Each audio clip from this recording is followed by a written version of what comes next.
Amigas e amigos, o grande dilema para os democratas, os progressistas, os patriotas é como fazer a oposição a este governo entreguista que vai assumir agora no ano que vem do presidente eleito Jair Bolsonaro. A grande questão aí é a defesa do Brasil. O que está em risco é exatamente o Brasil, a nação. É uma luta, antes de tudo, patriótica. Evidentemente que nela tem aí os componentes da democracia, da legalidade democrática, né, do Estado democrático de direito, essas questões da civilização que eu tenho comentado aqui. Porque ao se fazer isso, ao se defender esses preceitos, esses princípios, está se defendendo a nação, defendendo a pátria. É isso que está em risco, não à toa que essa extrema-direita faz uma ofensiva brutal ao Estado democrático de direito, com apoio evidente, até agora, de maneira explícita, com o apoio da chamada direita de centro. Esse é um conceito interessante. Eu tenho falado isso aqui reiteradamente. Agora tem o Fernando Henrique Cardoso, ex-presidente da era neoliberal, escreve um artigo no jornal O Estado de São Paulo que ele toca nesse assunto. Ele diz, inclusive, lá pelas tantas, que li uma expressão de que gostei, né, um centro radical. Eu tenho falado que o centro radical, que na verdade é a direita de centro, né, que ele diz aqui que movimentos e partidos poderão materializar um radicalismo de centro. Aí, qual é a ideia dele? Vamos ver de perto o que seria esse centro radical. Que ele diz que é radical em não aceitar o arbítrio e, portanto, em respeitar a Constituição. Ah, dirão, ela está obsoleta. Então que se mude o que pereceu, mas por meio de emendas que o Congresso aprove, mantidas as cláusulas pétreas. Ser radical de centro implica ser firme na preservação dos direitos civis e políticos e propor uma sociedade não excludente e justa, sem conservadorismo. É bom primeiro a gente situar as coisas aqui, né? Porque o Fernando Henrique Cardoso, eu infelizmente não consegui ainda sistematizar o que eu escrevi, né, sobre o comportamento dele durante os governos, sobretudo do ex-presidente Luiz Inácio Lula da Silva. Ele atuou o tempo todo no sentido de sabotar a democracia, a Constituição, o governo, fazendo acusações torpes. Na linguagem, aí o bolsonarismo é perto do que ele andou dizendo aí, não fica nada a dever.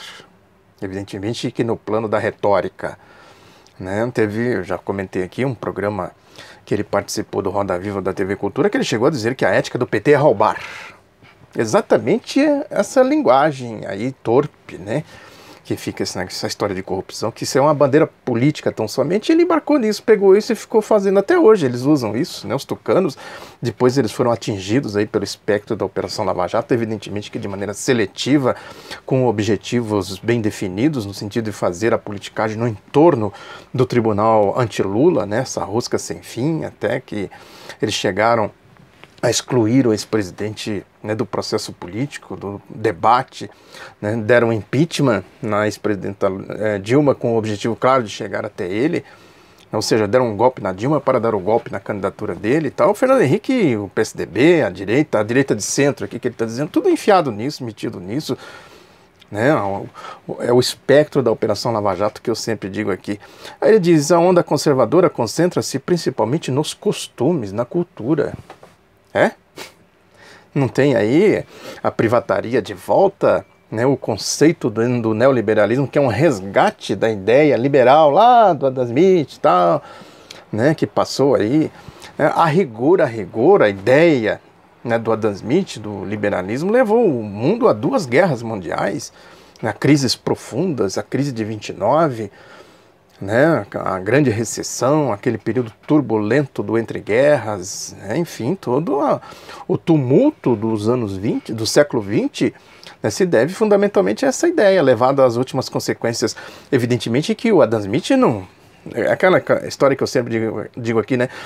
Assim como o Marx, ele não era um profeta, ele tinha ideias, concepções, isso foi sendo aplicado, né, de acordo com os tempos históricos e resultou em impasses, em crises. Essa crise que nós estamos vivendo agora é uma crise da ideia liberal, no sentido econômico e tal. Consequentemente, o neoliberalismo não tem nada mais conservador do que o neoliberalismo, que diz que é o novo, o moderno e tudo mais, né, que vem aí carregado de conceitos fascistas, sim. Isso que nós estamos vendo aí pelo mundo afora são manifestações exatamente, né, quando ele fala aqui de conservadorismo moral, né, cultural, na cultura, nos costumes, ele diz na cultura, é exatamente isso, quer dizer, volta para trás, lá para os tempos pré-Revolução Francesa, né? Tem todo um sentido filosófico que a gente precisa traduzir. Ele diz o seguinte, que o centro radical prega o respeito à diversidade e sua valorização, que é constitutiva da democracia, embora se recuse a transformar a diferença em expressão única do que é positivo. Opõe-se à violência contra os que têm preferências sexual ou sobre o que seja, divergentes do padrão, e sustenta os direitos das minorias.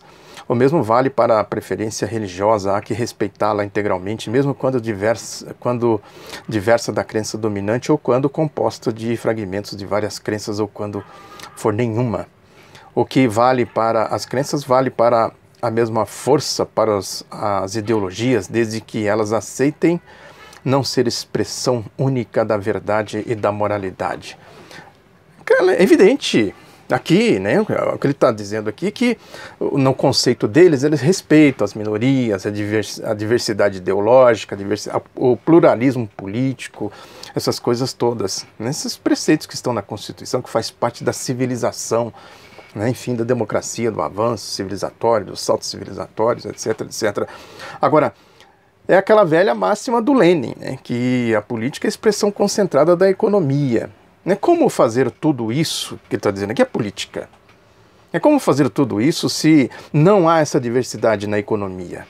Se não há democratização, né, do acesso da imensa maioria do povo, né, como é o caso aqui do Brasil, na dinâmica econômica do país. Essa pirâmide, né, estática, que eles não admitem de hipótese alguma que se fale em mobilidade social, né, em reduzir essas desigualdades brutais, regionais, culturais, sociais, né, que existe no nosso país, a herança de 388 anos de regime escravista.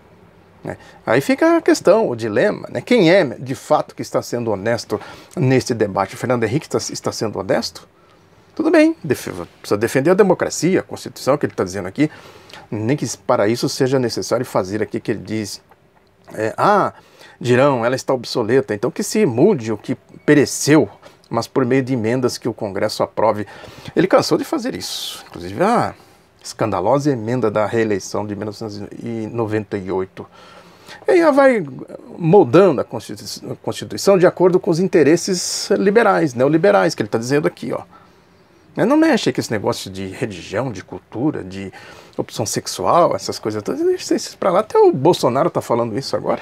Que é isso? O que interessa realmente para eles? Eles estão... Isso aí, na verdade, é para alimentar esses segmentos mais, vamos dizer assim, que eu chamo aqui dos cachorros loucos, os trogloditas. Essa gente, no fundo, eles não estão interessados nessas coisas. Se precisar reprimir, reprime. Se não precisar, não reprime. Né? Tem outros interesses. Né? Reprime os movimentos organizados do povo, dos trabalhadores, os movimentos sociais, o movimento sindical, os partidos da ideologia do povo, os partidos de esquerda. Tal, né? É isso que eu falei, né? Ele andou falando aí, o Fernando Henrique, durante todo esse tempo aí, né, com o discurso anticomunista, antipetista. Que é isso? O que é isso senão a expressão do reacionarismo, do escravismo, a ideia escravista, que eu falei aqui já algumas vezes isso. Quando se diz que é anticomunista, antipetista, antissocialista, na verdade é anti-Brasil, porque é a tradução do interesse do povo, da defesa da pátria, da defesa da soberania, significa do respeito ao povo, à diversidade do povo. Isso é essencialmente progressista, democrático. É uma ideia fundamentalmente socialista. É isso, sim, socialismo. Socialismo é isso, é a defesa desses preceitos da diversidade do povo, do respeito à soberania do povo, né, da integração do povo na dinâmica do país, na sua plenitude. A democracia direta, como se diz, a democracia de massas. Não é um modelo, uma receita. Repito, isso aqui é importante sempre dizer isso.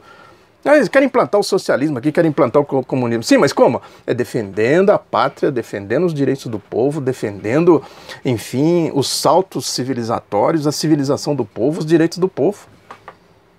Isso, naturalmente, chega-se ao socialismo.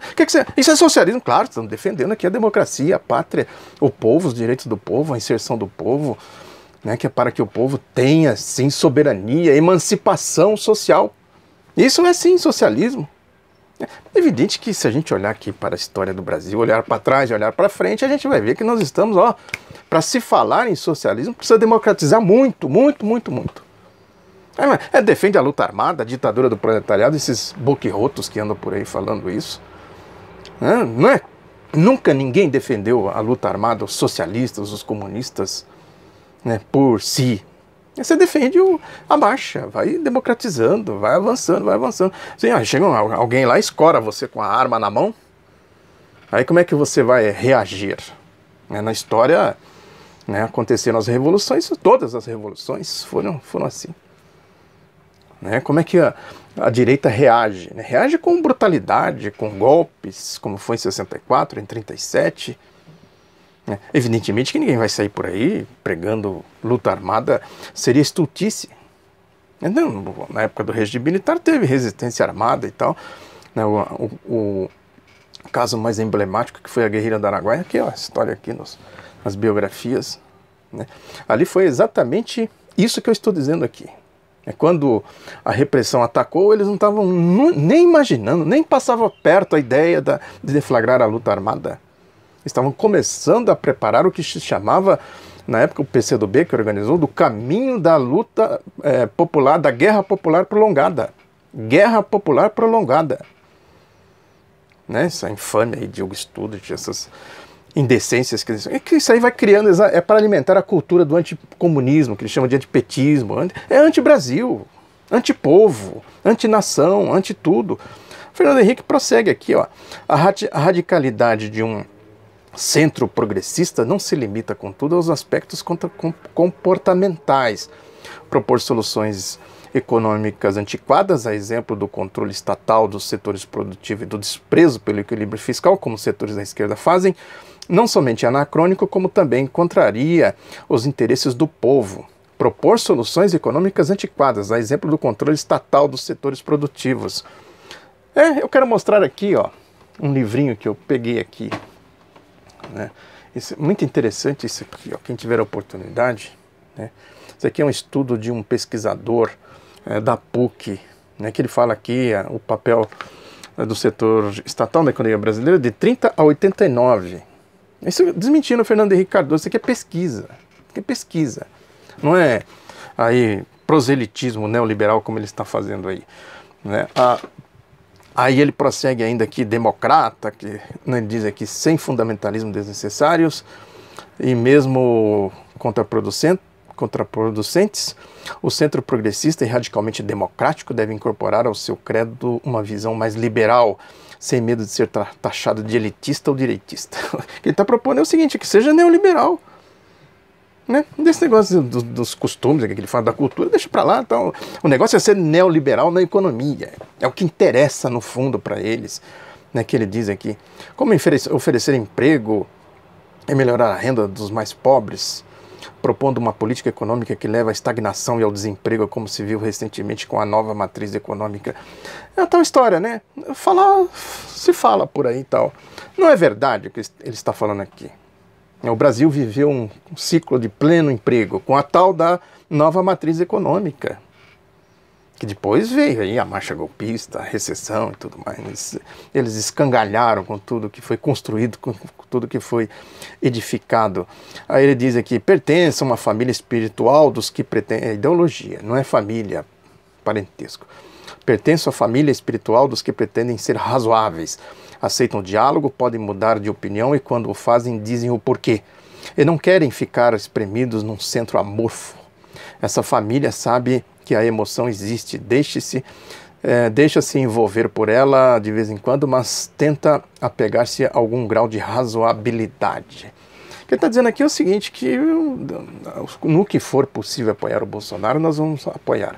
E o que é possível essa direita de centro apoiar?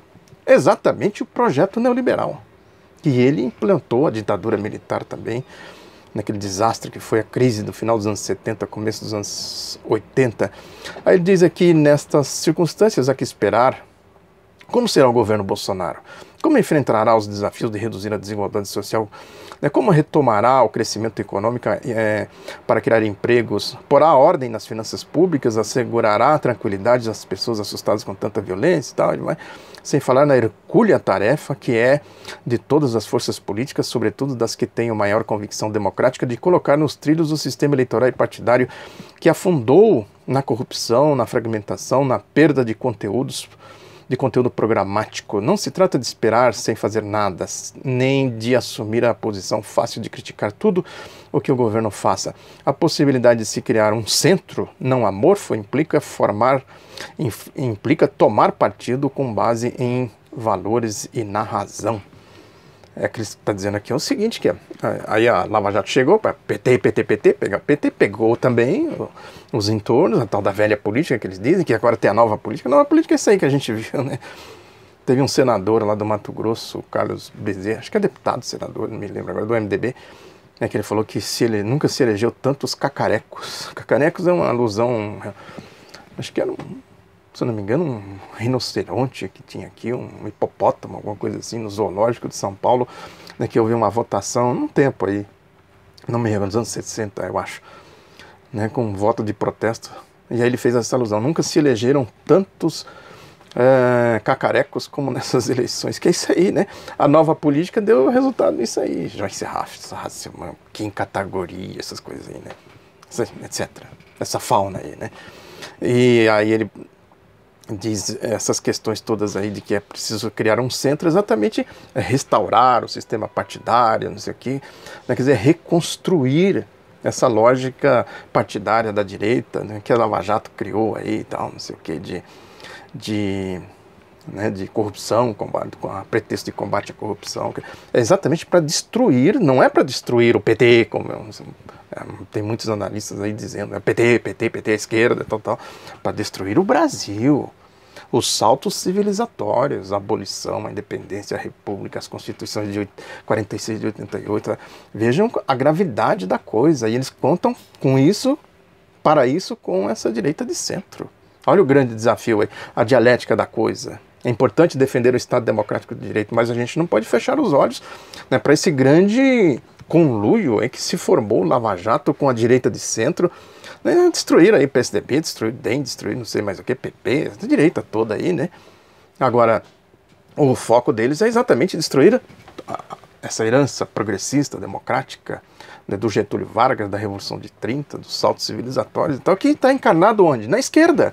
Quem é que defende o Brasil hoje, se não a esquerda? Isso que eu estou dizendo aqui, a ideia de defesa do Brasil, da democracia e tudo mais. O Estadão, por exemplo, faz um editorial que diz o seguinte: uma oposição propositiva ao governo de Jair Bolsonaro é o que prometem alguns partidos de esquerda que já começam a se organizar com vista à próxima legislatura. Ele diz, não, por acaso esse bloco excluirá o PT. Segundo explicou o deputado André Figueiredo, do Ceará, e tal, líder do PDT na Câmara, o partido do ex-presidente, hoje presidiário Lula da Silva, tem um modus operandi próprio dele, enquanto o bloco formado por PDT, PSB e PCdoB tem outro modelo de oposição. Isso é um modelo construtivo para o país. Aí o Estadão vai naquela linguajar clássico dele, né, de ataques ferinos, né, de baixo nível contra o PT e tal, né, não sei, o PDT, o PSB, eu não sei o que eles estão pensando. O PCdoB com certeza não está pensando isso que o Estadão está dizendo aqui. Uma oposição propositiva vai propor o quê para esse governo? Esse governo, por acaso, precisa de propostas? Precisa, aí no modelo deles, no programa deles, precisa dizer que é necessário defender o setor estatal, né, isso que o Fernando Henrique falou contra aí, é necessário defender a soberania do país, né, a democracia no seu sentido, né, de que o povo tem que participar das coisas, não fazer reformas constitucionais contra o povo, como a emenda 95 que eles fizeram, etc., a reforma trabalhista, a reforma da Previdência, etc.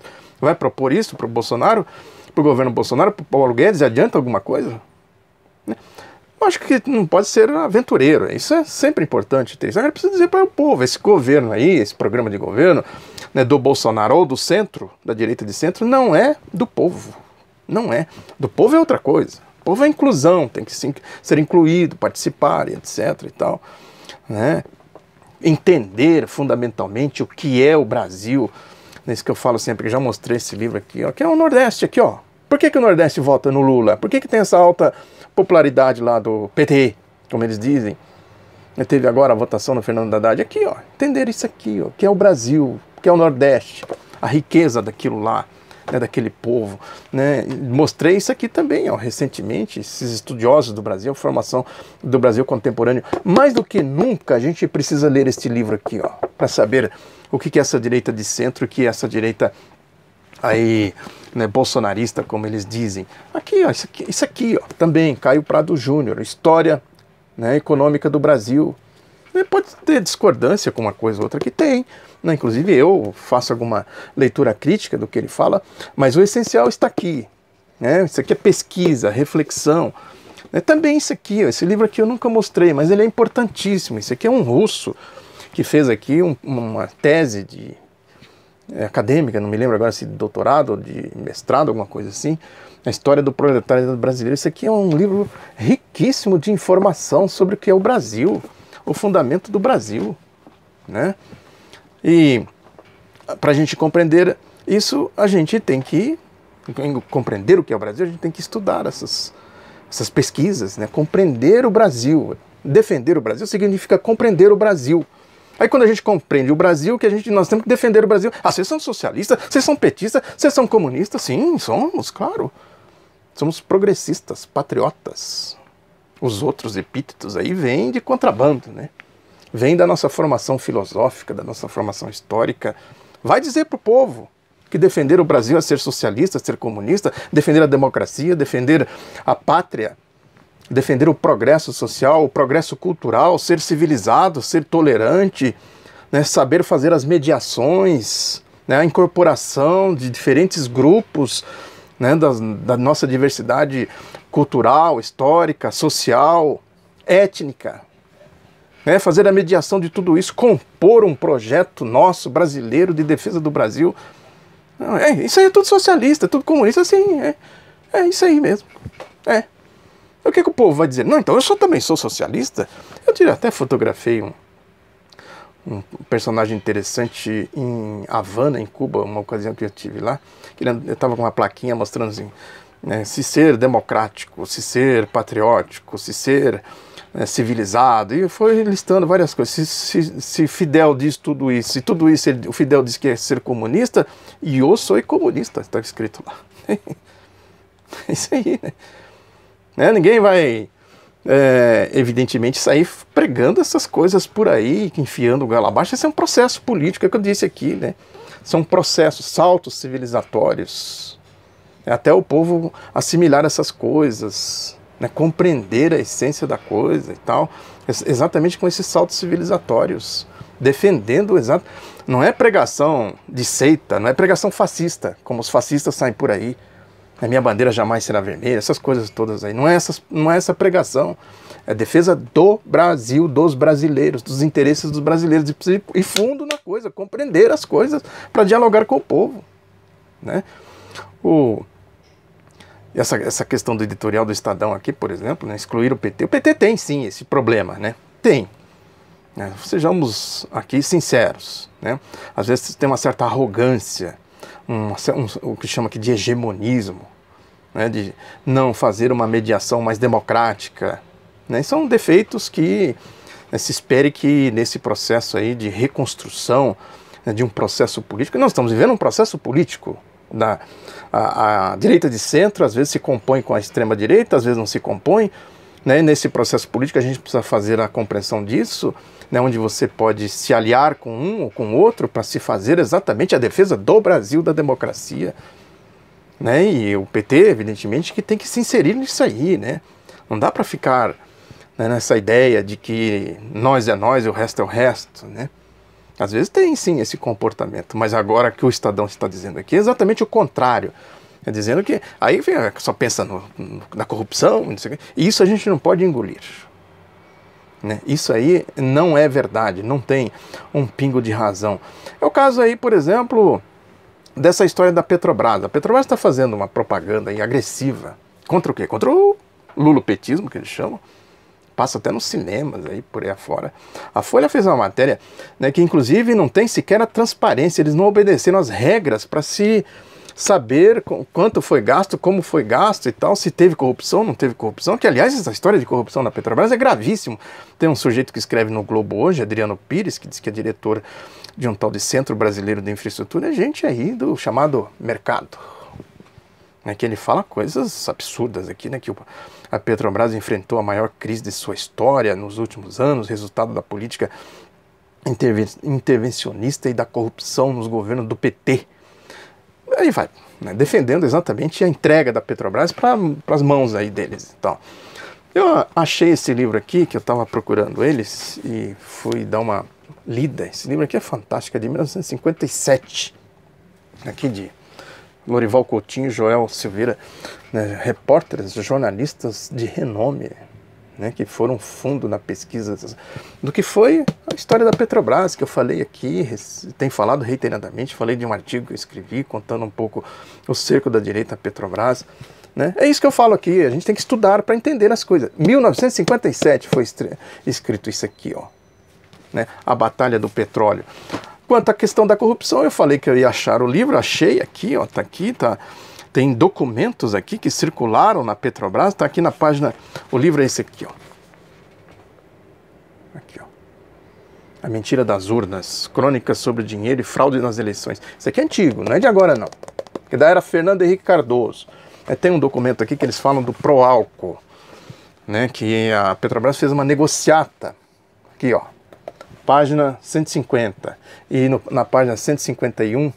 tem outro documento aqui na página 150, está dizendo da securitização que a Petrobras fez, né, para, enfim, abrir mercado, né, internacional. Esse documento aqui diz aqui, circulou no ano 2000, está aqui, ó. Dá para ver aí, ó, um documento interno, né, que circulou no ano 2000. E aqui nesse outro documento aqui, diz aqui o seguinte, que tudo isso foi feito previamente, diz aqui, um modelo estruturado pela Uzi Minas, que tinha sido privatizado, interesses privados na Petrobras e tal, né? E aí ele vai falando, junto à venda do álcool, com descontos das duplicatas deles decorrentes, firmados entre a BR e a Uzi e algumas usinas previamente escolhidas ou indicadas por políticos que davam apoio a aqueles diretores, isto é, eram escolhidos ou indicados em razão do pagamento da chamada conta partidária, que teve nos deputados, aí ele apaga aqui para não dar o nome, para não ser processado, né, e seus grandes artífices. É o Caixa 2. Isso que a Lava Jato que descobriu. Aqui, ó. Aqui, ó. Maurício Dias, um jornalista sério. Né? Muito sério esse jornalista aqui. Enfim, está tudo documentado. Aí a gente, né, entende exatamente o jogo que está sendo jogado. Né? Esse caso, por exemplo, da marcha lá dos imigrantes, né, que estão atravessando o México. O que é aquilo? Né? Uma crise migratória que a mídia esconde. A origem daquilo. Quando teve a crise aí em Rondônia, na fronteira brasileira, da Colômbia e tal, quem era o culpado? Era o Maduro. E agora quem é o culpado dessa marcha? Lá. E aí continua, né? Aquilo vai cada vez mais se transformando num drama humanitário, né, de grandes proporções. Alguém fala que teve um golpe em Honduras, como teve aqui no Brasil, como teve no Paraguai, né, como eles tentam de todas as formas na Venezuela, o cerco que se faz à Venezuela, criminoso, né? Guerra econômica, sanções e tudo mais, bloqueios, né, guerra midiática. Agora, alguém fala da situação de como está... A mídia foi atrás para saber qual é a situação de Honduras e de outros países ali, sobretudo de Honduras. Qual é a realidade de Honduras, de violência, de miséria, né, a degradação social que se instaurou ali depois do golpe, algo como acontece aqui no Brasil, sendo que aqui a tendência, né, o potencial é muito maior pelas dimensões do país, pela posição que o país ocupa na geoeconomia, na geopolítica, na geoestratégia e tudo mais. Compreender tudo isso, né, num cômputo geral, para entender as forças que atuam aqui dentro, né, contra a pátria, contra a democracia, contra o povo, é fundamental para a gente fazer uma oposição consequente ao governo do presidente Jair Bolsonaro. Muito obrigado pela atenção, divulgue Outro Lado da Notícia, um abraço e até a próxima.